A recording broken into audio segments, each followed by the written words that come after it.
the pig farmer from the National Pork Forum 24 for Swine Web. I'm with Dr. Angie Krieger, is Director of Operations at the National Pork Board now. I first met Angie several years ago, and in a comment, she was introduced as a hog buyer that got her law degree. And the pig farmer just kind of rolled out the simple question you expect: what is the difference? Angie, could you enlighten us just with your responsibilities now at the Pork Board, what you're doing, what all it entails? Yeah, I'm the Director of Operations at National Pork Board, so I'm responsible for all of our contracts and for our relationship with USDA and the oversight that they have of our work. So as a checkoff program, we have oversight from the Ag Marketing Service Division of USDA, and all the assets that we create goes through them for approval. So I shepherd all of that through and all other duties as assigned. My understanding is that any press release that the National Pork Board does has to be approved by Ag Marketing Service, AMS, before we can release it. Any photos, any statements?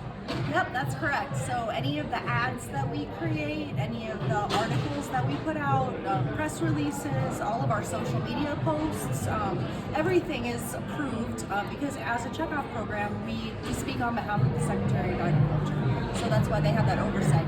And so they have a pretty fast turnaround. If we get in a caught where we need an immediate response, that something happens now, that you get the call you got to make the call to get somebody out of bed to get the response. Okay. Yes, yeah, they're great. We have a great partnership with them.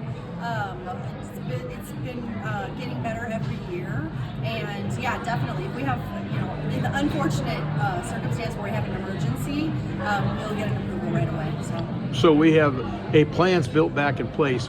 In a previous responsibility with the Pork Board is that you were in a communication liaisons relationship with several of our major partners, harvest partners, and some major retailers. Well, yeah. What was that like? What was that entail, and how did that help us? Yeah, I worked in the channel marketing team and in the domestic marketing team in the past. So worked with packer processors, worked with our retailers to do promotions, helped launch Real Pork when we did that, so that was awesome. We have such a great team at the Pork Board today too that works on domestic marketing programs. We've just done a new consumer segmentation, so there's going to be a lot of new consumer ads coming out, so we can really capture the younger consumer. That's our goal, to build for the future. So as the pork industry is changing, as the Pork Board's changing, but our consumers changing, that we've got folks and we now have the numerics on the categories of how we reach these folks.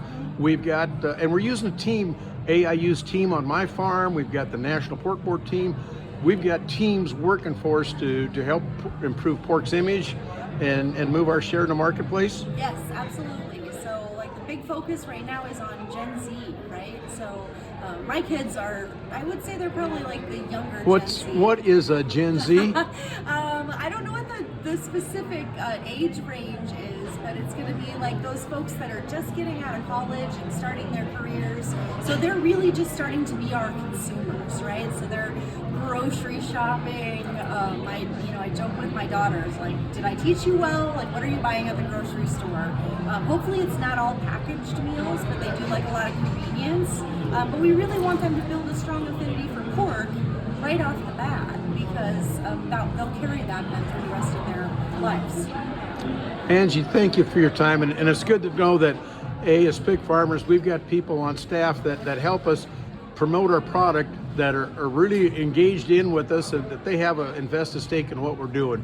Thank you, Dr. Angie Krieger, the pig farmer at the National Pork Forum for Swine Web.